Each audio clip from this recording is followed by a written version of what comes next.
Sirius par Stéphane Servant. Chapitre 1, 69. Des oiseaux ? Non, Kid, répondit la jeune fille. Ce ne sont pas des oiseaux. Le petit tenait son nez levé vers la nuit, qui étendait son immense couverture au-dessus de ce coin du monde. La cabane était perchée tout en haut du chêne, à une dizaine de mètres du sol. Avril et Kid étaient allongés sur la plateforme qui formait une terrasse à l'aplomb du vide, si bien qu'on aurait pu croire qu'eux aussi étaient suspendus au milieu du ciel. Ce sont des étoiles filantes. Au-dessus d'eux, tout autour d'eux, par-delà la ramure du chêne, la nuit était comme poudrée d'or, rayée par les traînées lumineuses de toutes ces comètes qui s'en allaient mourir de l'autre côté du monde. Avril n'en avait jamais vu autant.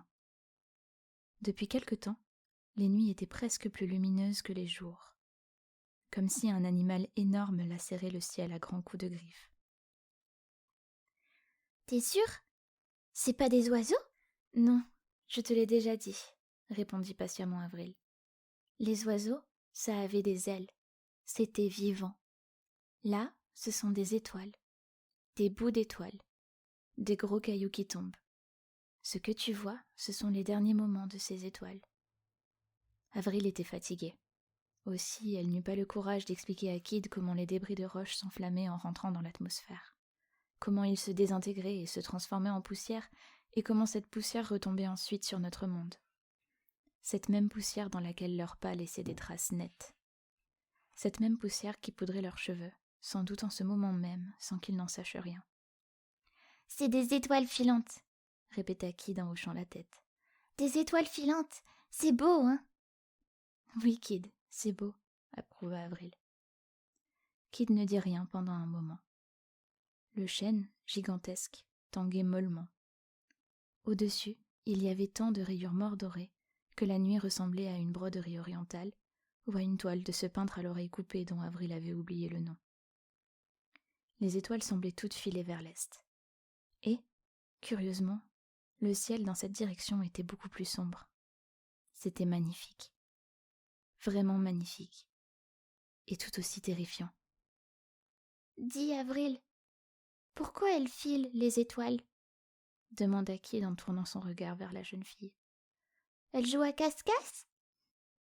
Non, elles ne jouent pas à cache-cache. Elles filent, c'est tout.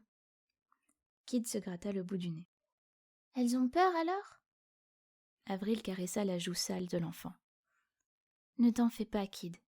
Rien ne peut effrayer les étoiles. » Les yeux du gamin brillaient dans l'obscurité, pareils aux étoiles enflammées là-haut. Kid lui sourit. Un petit sourire un peu forcé. Avril voyait bien que son explication n'était pas suffisante. Elle voyait bien ce que Kid se disait dans sa petite tête d'enfant.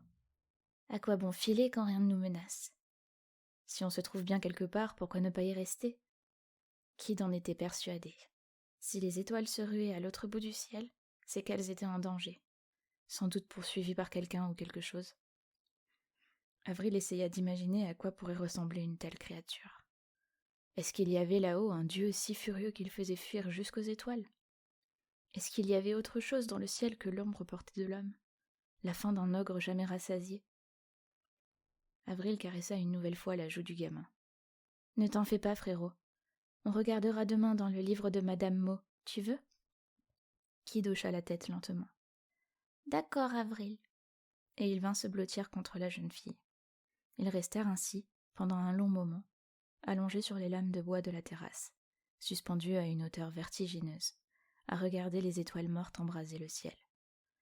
Une dizaine de mètres plus bas, les pins bruissaient dans la nuit. Tout semblait calme et tranquille.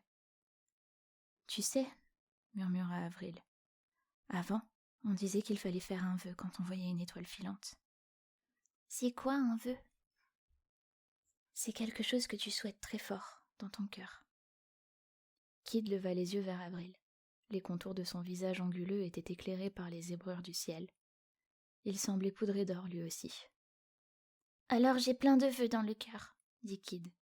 « Oui ? Qu'est-ce que tu voudrais faire comme vœu ?» Kid réfléchit intensément. « D'abord, avoir de bonnes choses à manger.